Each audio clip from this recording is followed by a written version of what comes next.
During this time, the professor discussed about Spanish colonization and American regime.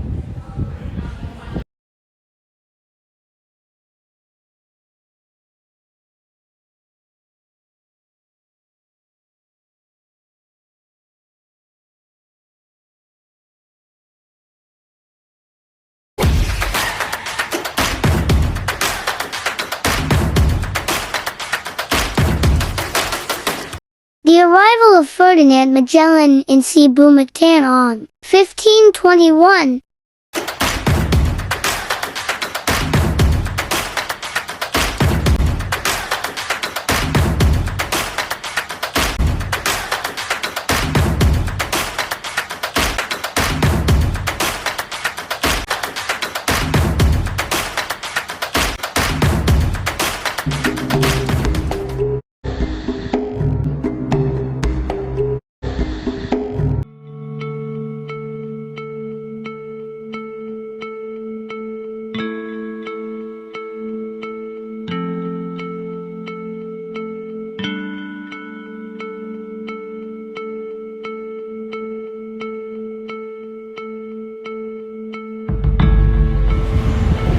Magellan introduced Christianity to Raja Humabon, and it was accepted and embraced by the native.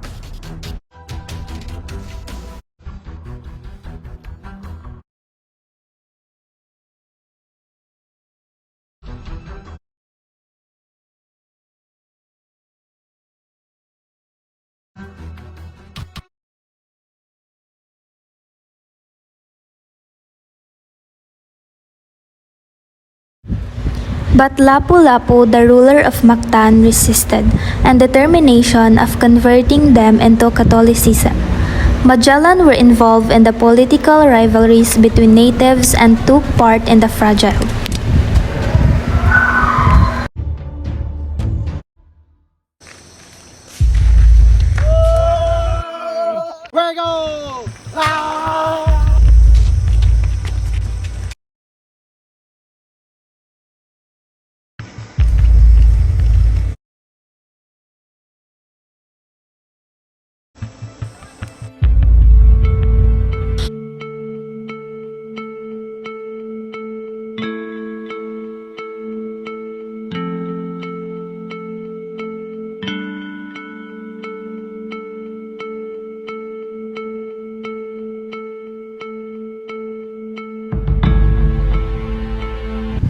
At the end, Lapu-Lapu defeated Magellan in the war between Spanish and Filipinos.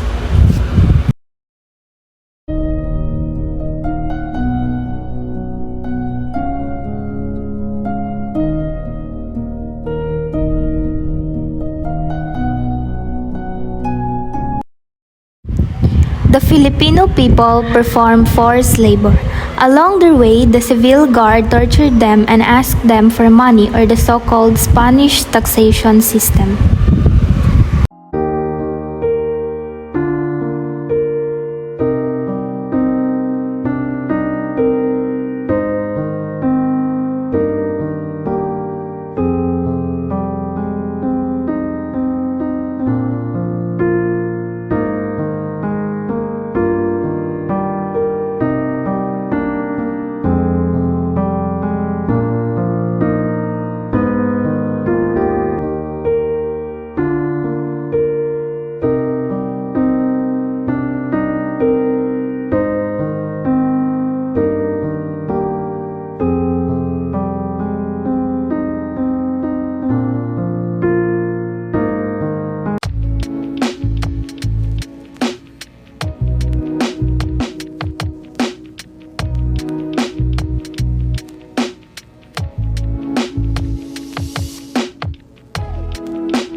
After Magellan, another Spanish expedition came to Philippines headed by Miguel Lopez de Legazpi.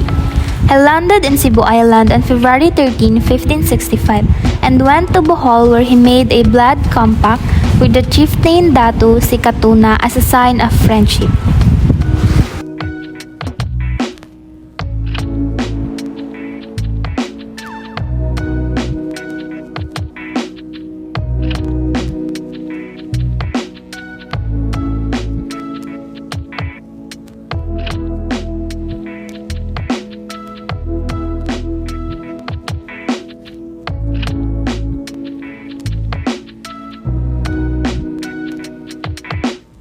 The Spanish built a port of Puerto de San Pedro. It became their outpost for trade and protection for hostile natives. Hearing the riches of Manila, a Spanish expedition headed by Martin de Goite went there in 1507. The Spanish had a pact to the Manila rulers and they claimed control over the place. According to their terms of agreement, the Spanish were allowed to settle in the old side of Maynilad and the condition that the Maynilad rulers and their descendants were exempted from being tributes to them. As the years went by, the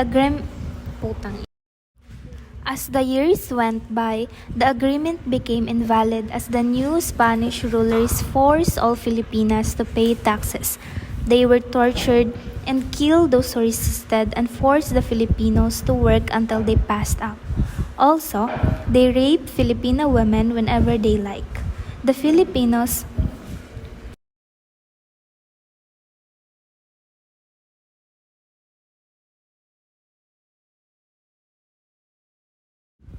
In February 17, 1872, Filipino priest Mariano Gomez, Jose Burgos, and Jacinto Zamora were executed by the Spanish colonizers and charged of submersion. The death of Gomborza awakened strong feelings of anger and resentment among the Filipinos.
By this time, the three Filipino priests were captured, then tortured, and hanged by the Spanish colonizers.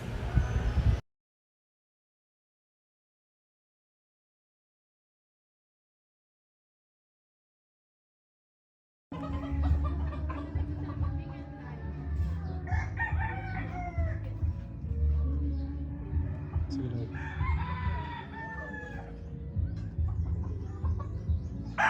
Pas. Naina po nignaw ni. Sige lang.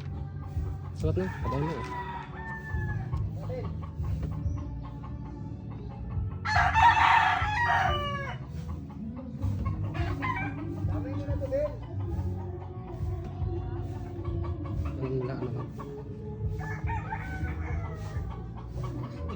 kuha mo lang.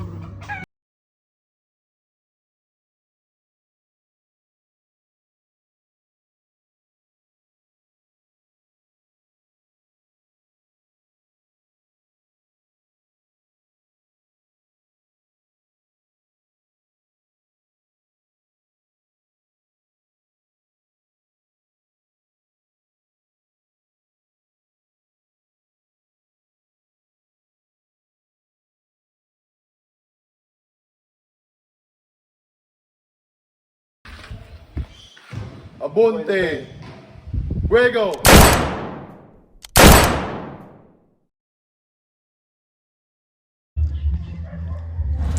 Following the execution of Rizal in 1896, Bonifacio proclaimed Filipino independence on August 23, 1896.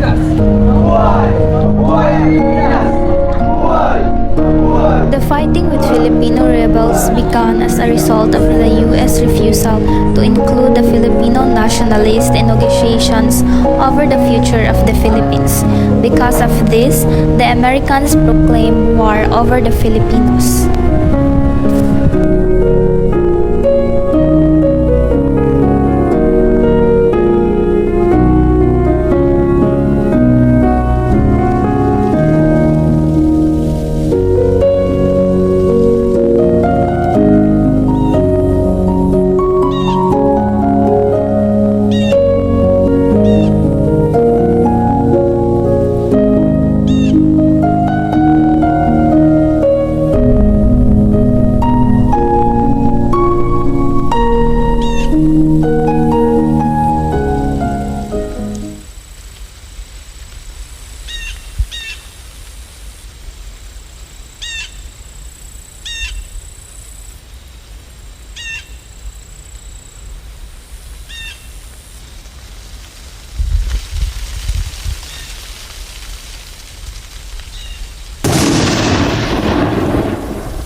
After his capture on March 23, 1901, Aguinaldo agreed to swear allegiance to the United States and then left public life. His dream of Philippine independence came true on July 4, 1946.